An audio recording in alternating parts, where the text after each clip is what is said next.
Salutatorian? What the hell's that? Well, it's not first place, that's for sure.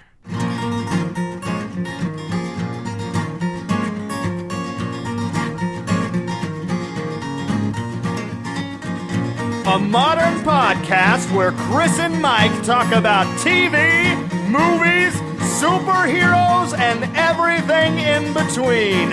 It's time for Superhero Slate. Hello, everyone, and welcome to Superhero Slate, the show where we run down the latest superhero entertainment news. We love TV, movies, and superheroes, so let's talk it all out. My name's Chris Dillard. And my name's Mike Royer. And this is a super special spoiler cast for Batman v Superman: Dawn of Justice. It is finally out. We have finally received it. It was announced, I think, June or July 2013 with a 2015 release date. It has since been moved back to May of 2016 and then bumped forward again to March. And that was definitely a smart move. But, you know, I just want to let everyone know there are spoilers in this. Spoiler cast, duh. So don't be surprised if we, talk about the movie. Yeah, we're going to be talking about this from head to toe. This movie just came out. I saw it on Thursday. You saw it on Thursday too? Yes, I also saw it on Thursday, and even with the review embargoes basically lifting, I think around Tuesday maybe it was Monday. Tuesday night. Yeah. So I was trying very, very hard to avoid everything I possibly could about this movie because I wanted to go in fresh. I didn't want to know any initial interactions, so I went in with low expectations though. Because just to preface everything, I watched Man of Steel the night before. Me and my wife sat down, and this is a little tangent that I just wanted to bring up. Technology is great now, because I don't own Man of Steel. I know it's not streaming anywhere, at least on the services that I have. So, know what I did? I was just like, I bet I can just go to YouTube, type in Man of Steel, and it'll give me an option to watch it right in YouTube. And it did. And I thought that was really, really great. So I paid like $4 to rent the HD version of it. It loaded right in basically the YouTube player. Totally seamless. I like very familiar with the controls. I wasn't trying to figure out some sort of like weird Amazon streaming controls. So I just wanted to give a shout out to technology and digital media that like you can basically watch anything that you want to watch at your fingertips. So I just wanted to give a shout out for how easy it was to watch Man of Steel. But basically... And while you do that, I just want to make fun of you for thinking video player controls are difficult because there's a play button and a pause button. So continue. I'm sorry. I just want to say that. Well, so because I wanted to make sure I was in the right mind space. We have had so much Marvel. We've had a lot of volume of Marvel. We've had Deadpool. We've had Daredevil just this year. Awesome. Just this week before. Yeah, awesome, rock solid stuff. And so I wanted to make sure I got into the DC space. And the only thing that we really had to go on was Man of Steel. So this was the second time I've seen the movie. The first time was in theaters. We didn't have this show. We weren't recording Superhero Slate when Man of Steel came out. So I wanted to make sure to rewatch it. So I let everybody know what my definitive opinion on what was it. And Man of Steel is not that great. I hate the writing. I don't really like the characters. No one's that likable. Yeah, like I never learned to get attached to anybody in the movie. So I was just like, this isn't any news. People have talked about Man of Steel for a while now. So we were all waiting on Batman vs Superman to basically bring us back to the light. So I just wanted to give everybody context that I watched Man of Steel before I went and saw this. And this movie is directed by the same people. Zack Snyder, I guess directed and written. Zack Snyder and David S. Goyer. So this is basically their round two. Now, is Chris Terrio listed as a writer? I know you have IMDb pulled up. I think so, but he's got second billing. Yes. I believe. David S. Goyer, Chris Terrio, because I know Terrio came in after Affleck was announced to tweak it a little bit. So I want to kind of go on that same route. I wrote a review of Man of Steel. I had Comic UI back then. I have a Man of Steel review. I went in with low expectations for Man of Steel, very, very low, rock bottom, and I came out more pleasantly surprised. I think because I think the visual style for that Superman was really nailed. Like he nailed that Superman visual style. Like the fight scenes, you feel the punches from the Kryptons and that stuff. And one of my biggest complaints was about the destruction of the city, and that was when it came out, and that was my biggest complaint. Like, I can't give this a good score because, again, there's no consequence. The film didn't talk about consequences at all, and I think that was a low point for it. So I went back and reread my review, and my review still stands. I think I gave it a 4 out of 5 or an 8 out of 10 because I was feeling very generous back then. I wasn't nearly as critical as I am now. I might give it a lower number score, but I know where my mind was going into this movie as well. Yeah, so I think that's a great way to preface, because we didn't talk about this before we came in today. That's the biggest thing. We didn't talk about this. Mm-hmm. This is the first time we've talked about this movie at the same time. Yeah, we try to. I mean, we talk all the time through text messages, Facebook messages, all those type of things. So when it comes to spoilercast, when we make this show, we kind of like to stay in the dark, which is really, really hard. Because the first thing I want to do when I come out of a movie is just like start talking to just anybody about it. And so it's usually just me and my wife just going back and forth when we come out of the movie. So yeah, so this is our first time going into it. We've kind of dropped little hints, kind of how we felt about the movie, but we don't really know yet. So, all right, Mike. Well, I've written my full review on Comic UI for Batman v Superman: Dawn of Justice. People know what I think. What do you think? First off, let's hear yours. All right, so it is another, like I said, round 2 with Zack Snyder and David Goyer, and I don't know what I was expecting. This movie is just as bad as Man of Steel, if not maybe worse, because they have so much more opportunity here that is totally and utterly wasted. I got bored during this movie. I was literally staring at the row of seats in front of me at one point in time, trying to figure out how the armrests work, because I just was so unengaged with parts of this movie. Me and my wife looked over at each other during the movie a couple times to roll our eyes, just because there is just so much grandiose, waxing poetic dialogue from all of these characters. I mean, you can kind of get it maybe coming from Jesse Eisenberg's very bizarre portrayal of Lex Luthor, but at least it was consistent. Everybody had some sort of biblical passage to say. It was beaten over our head over and over again that Superman was supposed to be some sort of replica of the Messiah. Nothing was subtle about this movie. Everything was banged over our heads. I've been doing my best to marinate with this movie over the past 48 hours, and it has been very, very difficult for me to kind of sum up how I feel about this movie just without bringing the parts out that I just specifically don't like.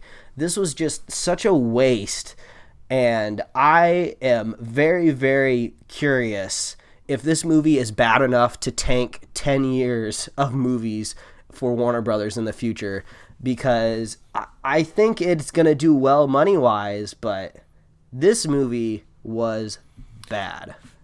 Okay. That's a very honest opinion, and I appreciate that, Mike. I have to agree with you entirely. I'm glad we're on the same. I was a little worried. You're kind of slowly going into this, and I was like, I've seen some people out there defending the movie and liking the movie, and I was just like, I really hope Chris is not one of them. So, I came at this without watching Man. I came at this as a movie. Everyone's like, "Oh, but what do you think of it compared to Marvel?" I can't compare it to Marvel. Yeah, I'm sorry. There's no way. There's nothing on Marvel's plate that I can compare this to, so I can't do it. It's not Marvel versus DC anymore. This is DC versus the people, and the people are saying this movie blows. Yeah, and the reason it does is because it's somewhere in there are highlights of good moments, like little pings of like, here's a good thing, mm-hmm. But there's not enough of them to make the whole thing enjoyable. No. And guess what? Those moments that were enjoyable, all in the trailer. Every single one of them in a trailer. Well, it depends on which trailer you saw, because I don't think the second trailer had any good moments in it for the movie. My thing is, what I really don't like is this movie was poorly edited from a technical point of view. Oh yeah, how this movie, the narrative is pieced together, is essentially it's taken from 2 movies. They wrote enough content for 2 movies, filmed 2 movies, and then tried to cut it out to fit it within the 3-hour time frame. And this is the same syndrome Amazing Spider-Man 2 suffers from. Mm-hmm. There's so much, and they have to take out so much that what's left doesn't make any sense. And a good example of this that I always use is the funeral scene at the end. There's the funeral, and then it flashes to Batman terrorizing Lex Luthor in a jail cell, then goes back to the funeral. Like, I don't know what happened there. Who thought this was a good idea? And again, it's very symbolical. The film opens with a funeral and closes with a funeral. And while I want to think that this will bury the next several plans for DC, I don't think it will. It's going to make money. It's already making money. It's making enough money for them to stay afloat and say, okay, we did something good here, but the only thing they did good here was use the character names from the properties that they have. I think the thing that bothered me the most is people just magically knew things in this movie.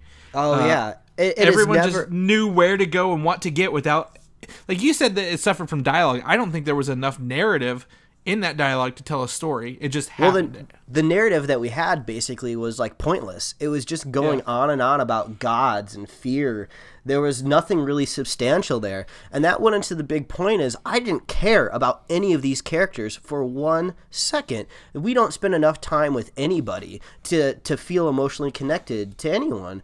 That's the same thing that happened in Man of Steel. You know, the only time we ever really connect with Clark on a personal level is through flashbacks when he's a little kid talking to his dad. We never get to see Clark Kent being like a normal person. He's just stoically like meandering from like logging site to bar, and like they just show him doing just generic heroic stuff. We never really know like why he's doing it. Like he never really like is trying to save humanity and inspire hope. He's just this dour dude that's just feels like an alien out of place. And yeah, there's some levels where that works for Superman, but like I just don't care about the character. I didn't really care about Batman, even though if there's anything good I can say about this movie is Batman looked awesome. I loved it when Batman was brawling, but as we said, we saw most of that brawling scene in that final trailer, so it wasn't like I was getting anything special there necessarily.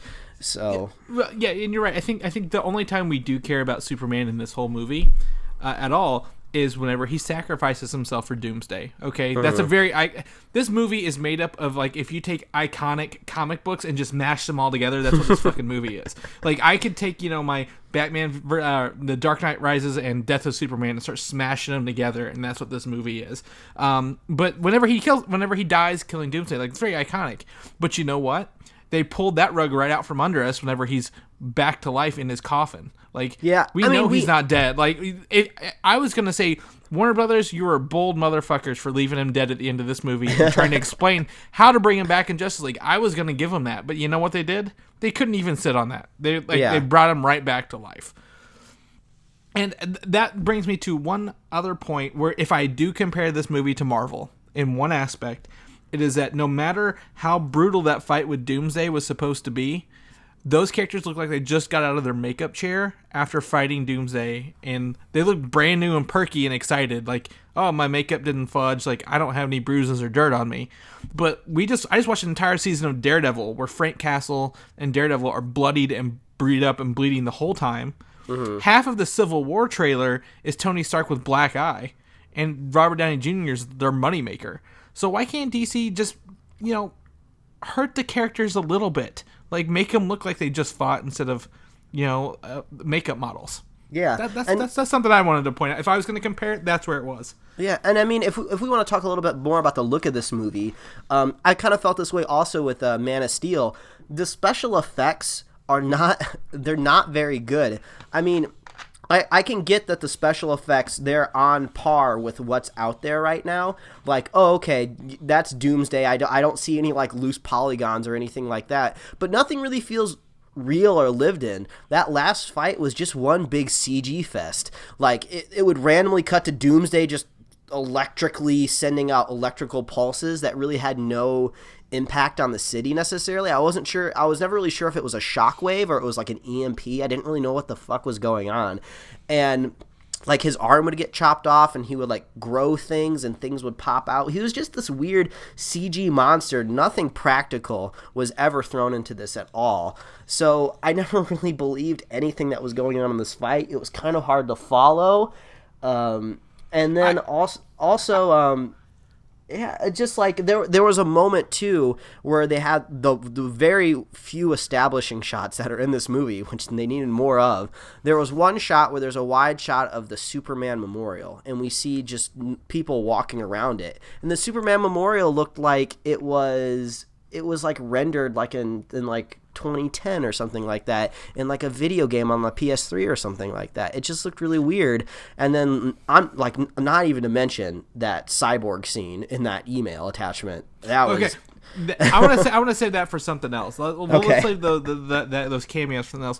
I honestly think the Batman armor could have used some work. We've had Iron Man armor since 2008, and every time I see it, I believe it.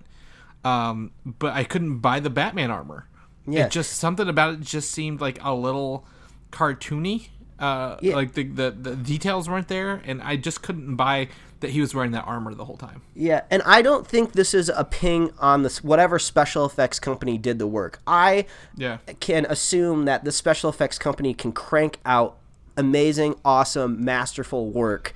But I just don't understand what went wrong. This movie had an extra year and tons of fucking money to do this. There was no shortage of cash, no shortage of time. So all I could think of, someone was just making poor decisions. They were like, this looks good, let's move on. No, it does not look good. Do not move on. So I really feel like it came down to Zack Snyder a lot of the times, just liked that aesthetic. And I just do not agree. Okay, yeah, I totally agree. So, I mean, let's take a bit and say, like, it was a dark movie. I don't care it was dark and gritty or not happy. That didn't bother me. The fact that nobody really did anything the whole time was kind of where I draw the line. But I want to talk about some good things. So let's switch our attitudes a little bit. Okay, so let's try to pull out some positives before we get back into the negatives. So I enjoy Wonder Woman more, just like everyone else says, saying when Wonder Woman shows up in her garb, she's an amazing person to have in that battle. Oh, I yeah. really enjoyed her. One of the few times I actually experienced joy during this movie was when the Trinity were finally together. They kind of had their similar like Avengers style team up shot where they're all kind of standing there all next to each other, and I was like, oh wow, this is really crazy. We're getting all of these characters on the screen at the same time, and that was really impressive.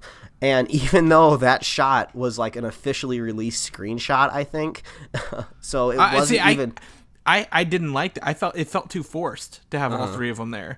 Where the Avengers was more natural. Like I felt like it was, but like I think anytime Wonder Woman was on there, she was great. She had her lasso. She had Doomsday roped up.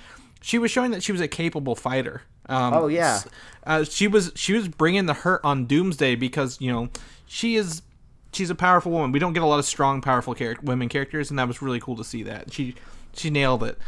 And I also, like you mentioned earlier, Batman's fighting technique through the roof. That was great. It was like seeing an Arkham Knight or the Arkham Asylum games come to life. And that was really cool. Except people are gonna, they can agree with me, they can agree with me. I don't like that Batman killed people. Yeah, I mean, we just saw a whole Daredevil season. Daredevil and Batman are pretty similar characters. Yeah. Batman's always known for not killing people. Superman can kill. I don't care. That's Superman. Yeah, so there are some Batman people out there that are going to pull out Batman stories, and they're going to say, "Hey, look, Batman killed." And I guess there were some earlier Batman movies where he did indeed kill as well. But I can't give them, if they want to create a new Batman and say that this is not the same Batman, don't rest on the laurels of the other movies. Yeah. If you want to create a Batman that kills, there is 100%. A world where I can believe that happens. He is old now. He's been doing this for a while. He could be really frustrated because he's just not getting results anymore. They just keep cropping up. And I think he says that at one point in time during the movie, but nothing is ever solid. Nothing's ever sold to me over the screen for me to believe that he would need to kill people. Like, where's the hero part of that, And I thought, if this Batman's running around killing people, like, why doesn't not Bruce Wayne, but why doesn't Superman bring that up? Why doesn't Clark Kent bring that up? Like, there's a vigilante over there, and why did they concentrate so much on the branding. Like, branding people, okay, yeah, that's pretty barbaric, but how about he's fucking killing people? I think that's a bigger deal. But, you know, if we're trying to circle back around the positive things, his costume's kick-ass. I love that costume. And the Batmobile is cool. Yeah, and Alfred was really cool. The way him and Alfred worked together. I would watch that Batman movie without anybody else. Mm-hmm. Like, I think they need that Batman movie. And directed by Ben Affleck. That would be amazing. Even written by Ben Affleck, as long as they don't get Zack Snyder to do it. That's my motto. Mm-hmm. Because I think he had a good Batman, and he did really well with it, but, like, that doesn't transfer over to Superman. Superman should be bright and iconic and clash with the dark, gritty Batman. And I'm going to get one more good thing in here before I jump to Batman. All right, let's try to get one more good thing. I enjoyed the Doomsday powers more so than you sounded like. I didn't like the electrical, but Doomsday is a character. Had they taken the time in the narrative to explain this, and so this is me as a comic book fan, Doomsday, he evolves to not die. So anything that was happening to him, his body would evolve to, not have that happen to him again. So like when he got his arm cut off, he was growing bone hands so they wouldn't get cut off again. Well, like when he shed his skin and all that armor came off, it was to withstand a nuclear attack. Okay. So I was really cool to see that, hey, that, the Doomsday we saw at the beginning is not the same one at the end because he was evolving and he got really big. He got really gigantic, like 2 or 3 stories tall. So I felt that was cool, but that's the comic book person to be enjoying that, not the film critic. Yeah. So go ahead. Okay, no, go ahead. Well, I was just going to say, which brings me to my point, that fight's great, but the fight before that where Batman and Superman actually went at each other, kind of shitty. Yeah, so I will do my best to bring one maybe positive thing to light before we launch into the rest of this shit show. So I think Jesse Eisenberg as Lex Luthor could have been good. I don't think he necessarily had to be the Lex Luthor we're used to with the basically conniving businessman. It would have made more sense, and it probably would have been easier to get across on the screen. But I don't think the decision to kind of make him more of a tech mogul was necessarily bad. I thought like it was an interesting way to take the character and make it a little unique and to make it a little different for the cinematic universe. Because as we all know, it's okay to take liberties with the cinematic universe, but they just didn't sell it to me, and it just got weird and it got bizarre and it got mixed up into, it felt like the Joker and the Riddler at times. So I felt like the decision to, like leave him with hair and make it Jesse Eisenberg and to make him a tech mogul wasn't necessarily the bad call there. So I think that's just me trying to pull out some light there. I'm going to agree with you. I think the first 2/3 of Lex Luthor was pretty cool and interesting. But the end when he goes crazy and he just kind of gets his head shaved was kind of stupid. Because I think, we're in a world where technology rules, right? And it could be like, but he played essentially a young Mark Zuckerberg controlling the government. And I agree that was, if they would have stuck to their guns and just stuck with that throughout, it would have been cool. But they flipped him at the end and it didn't work out. Like there were too many versions of him going on at once, and it just didn't work out whatsoever. And he obviously killed those people in the Capitol Hill. Like, he was the only person who was supposed to be in there who wasn't. So they should have figured that out real quick. Yeah, either way, sorry. There's so much I could go on for days about this. I mean, what do we even jump into next? Let's try to talk about something specific here, because all I can do right now is just jump from one thing to another, because it's just the movie makes me so frustrated. Great. So I wrote my review. I have some notes here that I took down for myself, bullet points, so to speak. First off, you owe me a Star Wars lightsaber, because that was Doomsday. I wanted to bring that up. Yeah, we did make a bet in one of our previous episodes where I kind of was leaning more Bizarro, you were leaning Doomsday, but Jesse Eisenberg specifically said, this is your Doomsday. Yeah. So I guess I do owe you some sort of action toy lightsaber. Bring it to the wedding. That you're in charge of bringing that here. You don't have to ship it. That's cost way too much. All right. But that's just one thing I want to. Let's have some fun with this. All right. All right. We don't need to be so. Everyone else is being dour on it. Like we don't need to be like the movie, dark and depressing on it. I want to talk about the nightmare scene that kind of popped up out of nowhere in the middle. Oh yeah, this is a whole thing. This is a whole thing for me. So what do you got to say? So Bruce Wayne's encrypting a hard drive, and then all of a sudden it just cuts to this bleak future where apparently Apocalypse has taken over, and Batman. Isn't it Darkseid? Or I'm sorry, Darkseid. Darkseid lives on the planet Apocalypse, who is the X-Men villain later this year. Woo. So we don't ever see Darkseid, which is kind of sad. I kind of was hoping they'd show it to us because they allude to him throughout the whole movie by the end. But he goes and he tries to buy the kryptonite, but is betrayed. And then the Superman soldiers attack, and then the parademons attack, and then Superman rips out his heart. And that would have been cool. That would have been cool out in some other context, but it felt so weird. How did that feel, you being shoved in there without any warning or indication? Yeah, it made no goddamn sense. And this happens a couple times in the movie, and I feel like it's just a cheap storytelling mechanic that they're just like, oh, we need to get across to the audience that Batman is very worried about Superman. So instead of intelligently writing something that would make sense, let's just have him have a dream. So he has this dream. He has another sort of like dream or vision. Well, let's save that one. Let's save that one. I know what's coming next. But this one is very specific to the future. Yeah, and it makes you think, oh, is something affecting his brain? So I have a theory, but it is so just ridiculous, and it's so hard to get across from what we've seen in the movie. There's no way just an average viewer could even get this out of there. So to the average person, this just seems like a bizarre dream that makes no sense, but it seemed like they wanted it just so they could put it in the trailer. Okay, yeah, I agree. I feel like this is DC is too worried about building their cinematic universe on their second movie that they try to. You have a bag, right? And that's your movie, and they're trying to shove everything they can in that bag, and that's kind of what happened here. And I don't care that they're trying to build a world. That's great, but whenever the movie itself ends up going nowhere than just being a trailer for the next 10 years. It feels kind of shitty.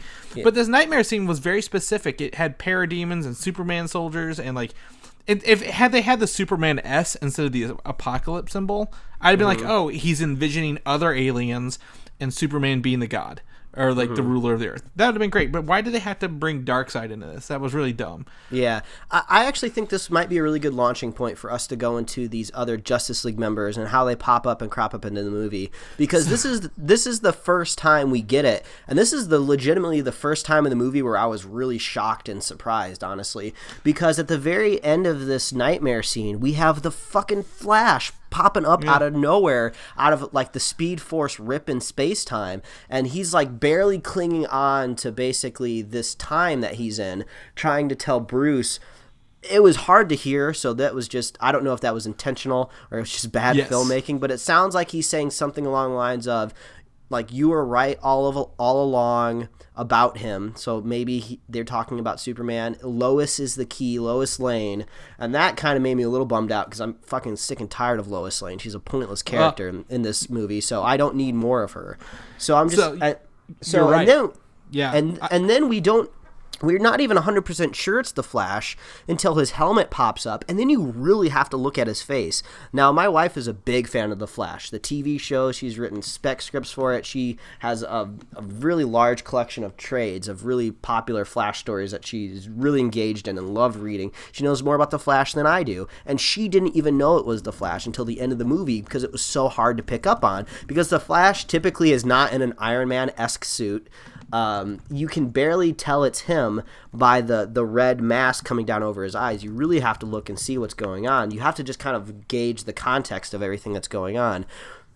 So, and then we think, holy crap, this is the Flash coming back from the future to tell Bruce Wayne and warn him. This is going to drive Bruce Wayne to action because this is actually happening. Wrong, it wasn't actually happening. It was a fake dream, another dream within a dream. So it made no sense. We don't know why Bruce Wayne is having these visions. Nothing is told. It's just this weird, bizarre thing that we think might get explained in the future. I have like a theory that, because if you're watching the Flash TV show, the current run, I believe in season 1, when Barry traveled back in time, there were some characters that had some kind of shadow visions of what had happened in that timeline that was corrected. So I was thinking, maybe this happened in the Flash's timeline, and he's coming back to tell Bruce to fix it, and that's kind of why he has that vision. That's kind of a way for me to explain it to myself, but it's far-fetched to get there. So you're right. I think it's really weird, because as soon as he woke up from the dream, it was what I perceive as another dream. I had a conversation with one of our listeners, Marshall. He said that was real, and that kind of he passed out afterwards and woke back up. I don't believe it. Mm-hmm. I think it was 2 dreams in a row, but Zack Snyder had to pick which one he wanted to go with, and he's like, let's do both. Because if that was a dream, to me, that's way too specific. Again, this is he said Lois Lane. Bruce Wayne didn't know who Superman was or why Lois Lane was related to all this. So why would he dream about it? He shouldn't, right? Exactly. Dreams don't just give you clairvoyance. But I really love seeing the fucking Flash do that. Like, that is awesome. Yeah. That was cool, and that makes me excited for movies that are not Batman or Superman, that don't have Zack Snyder involved, that don't have David Goyer involved. Because he's armored, he's traveling back. This is a scene taken from the book Crisis on Infinite Earths, where Bruce Wayne's saying there, the Flash tells him and warns him about the future, and then he just disappears in a puff. So again, I'm mashing my 2 comic books together. I'm going to take this 3rd comic book and start mashing it in there too. I'm just cutting panels out, by the way, and making this movie. But I really like that. But then when he woke up and decrypted the drive and brought on the other Justice League characters cameos, that should have been an after credit sequence. Yeah. Whenever, that should have been something that he sits down, or Alfred sits down, or Diana Prince sits down and looks at these files, then not in the middle of the goddamn movie. Yeah, because that takes the steam out. Each one of those could have been an after credit sequence in and of itself, but seeing all 4 of them would have been even better. And now I don't like that they use old Ezra Miller with his long hair as the Flash, because in that flashback scene he had his short hair. Aquaman, look, I thought we were going to get more of him. I was kind of disappointed, I think. Yeah, he was like the first character revealed in full costume, so I was just like, I thought he might literally be in the movie. Yeah, I did too. I thought there'd be more of him, that he did something at some point in time. They were in the ocean at the beginning of the movie. I was really excited. I'm like, oh my god, they're going to show Aquaman at the beginning. But they didn't. And then Cyborg, really interesting. I'm interested to see how that plays out. We didn't actually get to see him much, but we got to see the thing called a mother box in the comic books merge onto his body and essentially create the cyborg that we're going to know. Now, that whole scene was bizarre as fuck, and it looked weird. It looked like a YouTube video. Like, it looked like somebody's, I don't know. It was just so weird. Yeah, it's a medical diary kind of deal. Yeah, man, this, as you can tell, this movie, I think the thing that just disappoints me the most is we have so much to work with here. Warner Brothers, the only studio out there that has the entire reign of DC. They don't have to worry about lawyers. They don't have to worry about getting the rights to anything. So they have all of these characters, and they cram them into an email attachment to Wonder Woman. Why? Yeah. Well, the best part actually is, I found, was Wonder Woman's photo showing that she's in World War I with Chris Pine.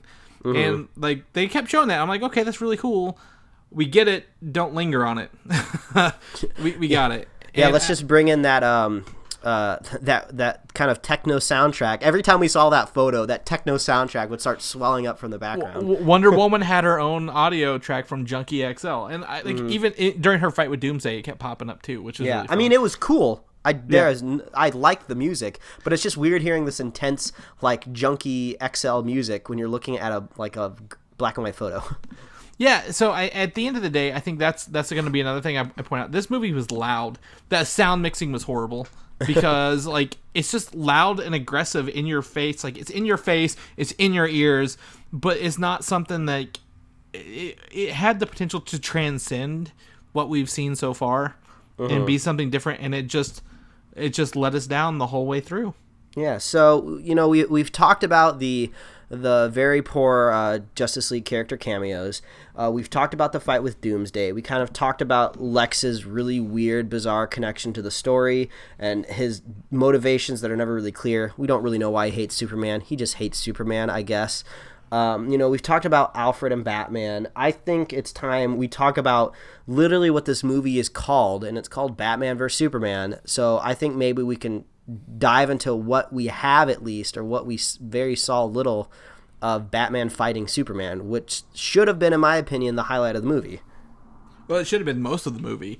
And it was just, I think, 10 or maybe 15 minutes. I don't know. I have no good things to say about it. There were a couple, I liked, again, this goes back to Man of Steel. I like the brutality of the Kryptonian punches.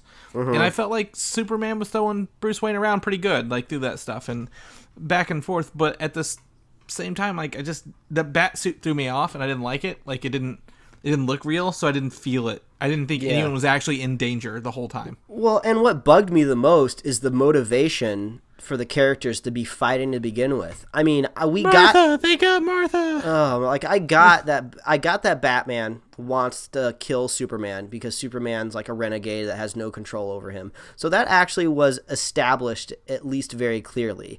But Superman, the only reason they started fighting is just Superman didn't get a word in edgewise quick enough. He should have just landed and said right away, I need your help. They captured my mom. But no, they just start fighting, and then eventually he gets around to saying it, and the fight ends. So this whole fight is just based on the pretense that he couldn't communicate clearly quick enough, which is dumb as hell. If you if you want to see a better reasoning, either read The Dark Knight Returns or watch the animated movie, if you actually wanted to see it visually presented to you, because it's taken nearly panel for panel from the comic. So, man. Well, I guess that brings it to is Batman v Superman, which essentially feels like a Gotham versus Metropolis kind of deal. Why the hell can you see Gotham from Metropolis? You're standing in Metropolis, you can see the bat symbol in Gotham across this bay, but they never once mentioned that during the first movie. They shouldn't be that close. I'm sorry, Gotham and Metropolis shouldn't be next door neighbors across a little bit of water. Yeah, especially when you have a character that can fly. Distance isn't an issue when your character is Superman. He can get to the other side of the world in a couple seconds. So, they didn't need to be right next to each other. I felt like they needed to be right next to each other so Lois Lane could hop in a helicopter and fly over there. Yeah. I just, the structural layout, they're trying to build a world, but they put their two biggest cities beside each other. And I'm like, well, that's not really world building, is it? That's pretty shitty. But, yeah, the fight had some good punches, but you're right. Again, it all hinged on someone not saying something fast enough, because I thought the same thing when I watched it. And then at the end, this is one of those things where people just knew things. I said this at the beginning. People just knew things magically, especially when Lois Lane had to dive down. She's like, oh, they're fighting. They probably need that spear I threw in the water several minutes ago. Yeah, so and she dived in for it, only reason she threw it in the water is so she could have something to do later in the movie. She it's such a shame because Lois Lane should be such a better character. They try to make her seem tough by saying things like in Man of Steel, oh, I'm just not comfortable unless I'm wearing a flak jacket, and getting into gritty journalistic reporting. But she never really holds her own. She's always getting fucking kidnapped and captured, and Superman always has to save her. Doomsday is literally destroying the fucking city, and Superman has to fly off and save her from drowning because she threw it in the water for no reason. Yeah, and the same thing that Lex Luthor just knew. He knew who Batman and Superman were early on, and he just beat around the bush. Yeah, we never really figured out why he knew him either. Yeah, so yeah, there's that. I guess the last thing I want to touch on, a couple of Easter eggs, a couple that make sense, a couple that don't. Whenever the Martha Wayne's body became the Man Bat in the mausoleum. That was weird. They just did that just to put a fucking Man Bat in a movie. They didn't really need to do that. That was kind of stupid.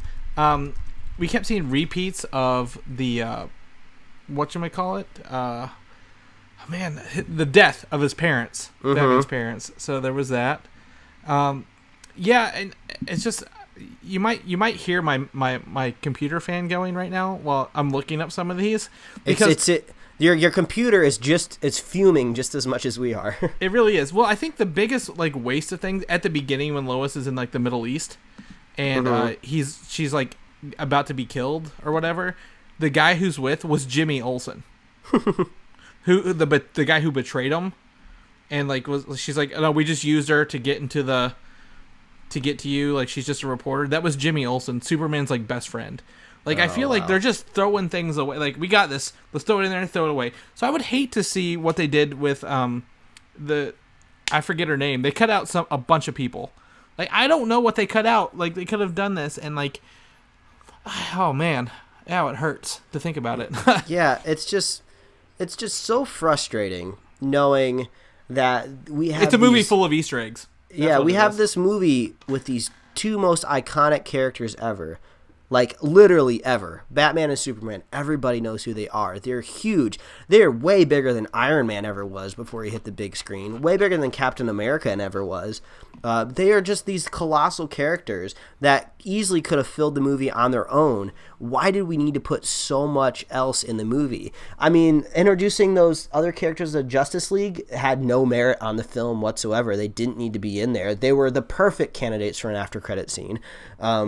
That the movie didn't have. Yeah, so it's just such a letdown. And I think that's why people are reacting to it so negatively. You know, some people say, like, there's no way this movie's worse than Man of Steel. You know, it shouldn't be getting the harsh criticism that it's getting. But it's like, you cannot come to the table like this anymore with these comic book movies coming out. Not just Marvel. I mean, Kingsman is a comic book movie. That's not Marvel. That came out, and that was amazing. You know, we're getting these high-level tier movies that are treating the source material with the utmost respect and fidelity. And then we get this garbage, this lazy, weak garbage on our table. And it's so frustrating because this was supposed to be their introduction to the cinematic universe. We kept saying for weeks and weeks and months, every time we talked about this movie on the podcast, that this movie was their chance. It was their redo. You know, this was supposed to be their saving grace. Everything was riding on this movie, and it just went to shit. You know, I think a lot of the people out there that are saying they really like this movie are just kind of fooling themselves a little bit. I'm not saying they're wrong or stupid or anything like that. I'm not belittling them, but I think when it comes around to them watching it for the second time, and then also when they go see Civil War in May, they're just going to understand that the caliber of these movies are just so different. I don't think Zack Snyder should be at the helm of these movies anymore. I liked 300. I liked Watchmen, but he is just not effective at this. Warner Brothers really needs to get somebody at the helm of all of these movies, putting all of this stuff in check. I'm just so let down. Like, the wind is taken from my sails. I tried to go in with low expectations, which is why I watched Man of Steel ahead of time. I just don't know what I was expecting. I mean, it's just a repeat performance. I've had multiple people refer to this as the Phantom Menace of the DC Cinematic Universe. Mm-hmm. Where when people walked out of that, they were like, oh, this is amazing. This is great. It's fantastic. Because they're wearing those rose-tinted glasses. And I use this in my Star Wars The Force Awakens podcast. A lot of people, I think, love it. They say it's the best Star Wars movie because they have those feelings for those characters, right? Mm-hmm. And I think the same could be said for this. I like old Batman movies. I don't care so much for Superman, but I like the old Batman ones. They don't affect me. And especially Christopher Nolan, his how well he handled those characters were just spectacular. So I think a lot of people are letting their care for the characters affect how they feel about the movie on the whole. And like you said, I think they'll change their minds and change their tones.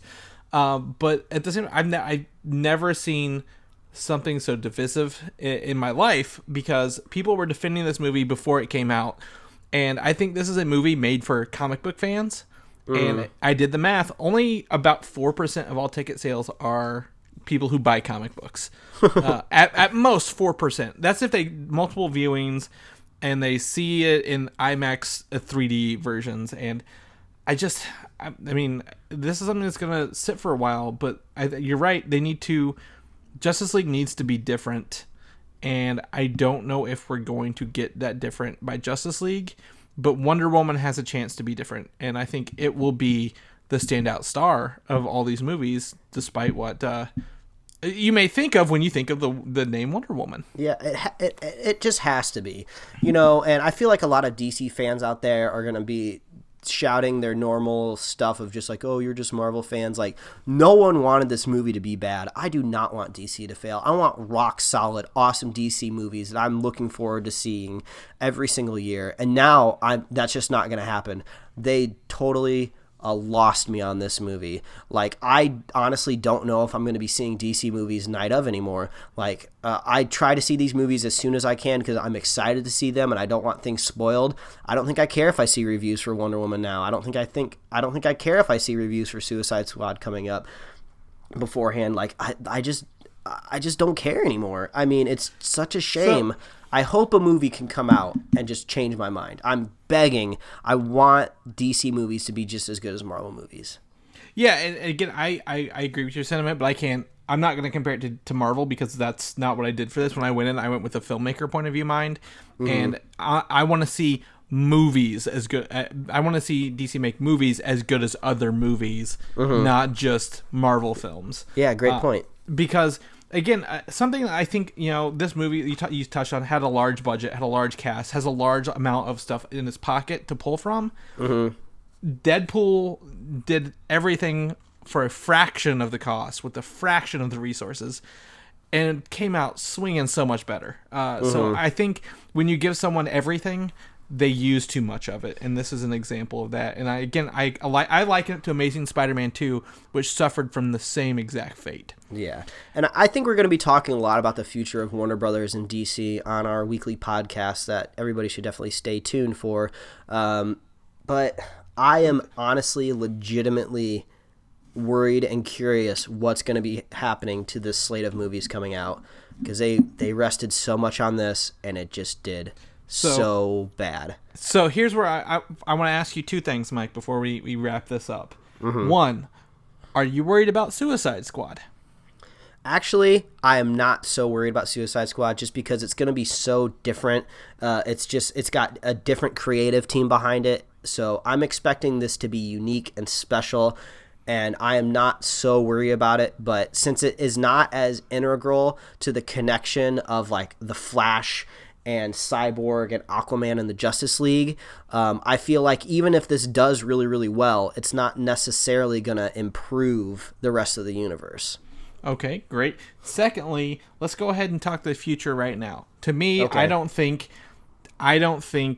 DC is going to change their slate other than add a Batman movie in, or a couple Batman movies, because of how well he's been received.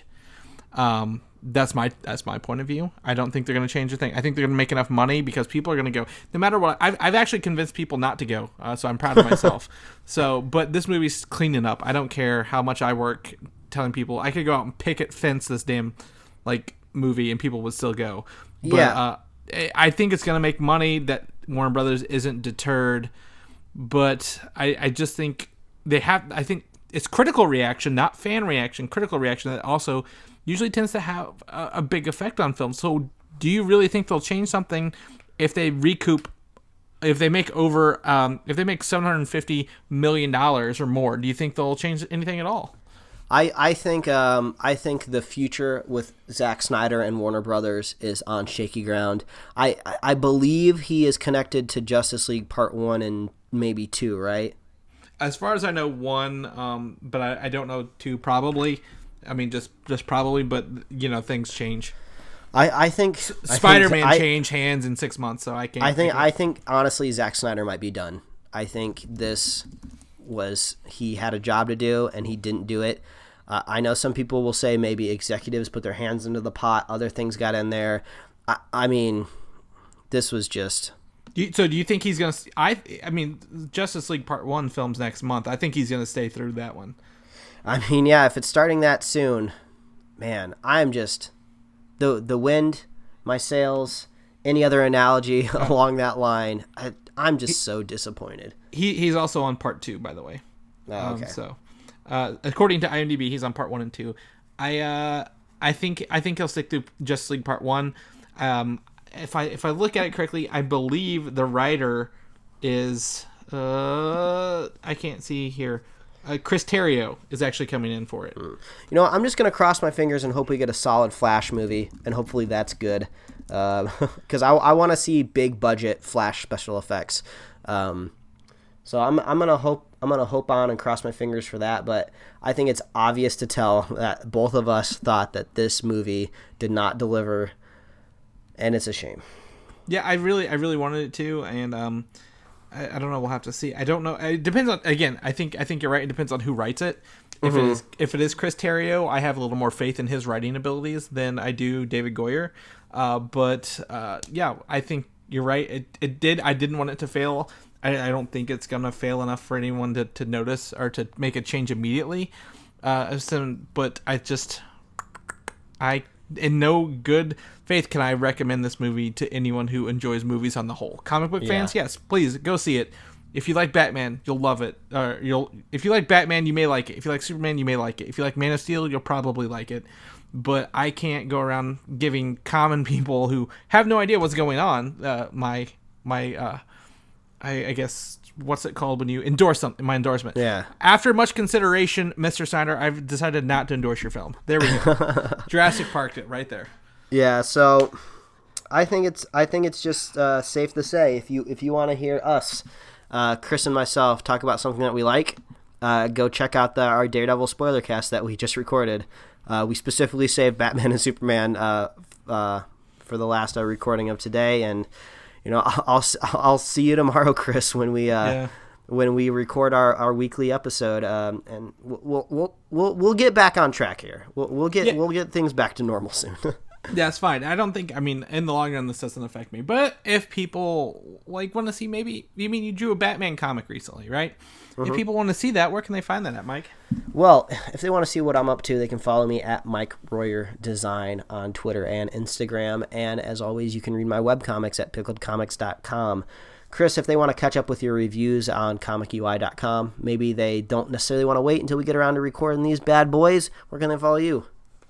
You can find me on Twitter at Valdan, VALDAN, or you can read my review of this Dawn of Justice and Man of Steel on comicui.com. They're both linked in the same article. Go check it out. Really love writing those things. They're fun. I kind of break it down from a filmmaker's point of view, so you'll get that. But yeah, I guess in the meantime, where else? If you're listening to us, where else can they find us, Mike?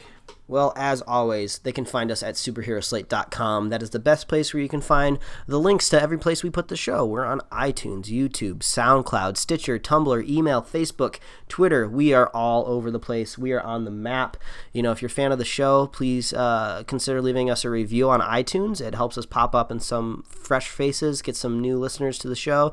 And if you're a super fan, share the show with a friend. That's the best way to spread the Superhero Slate love.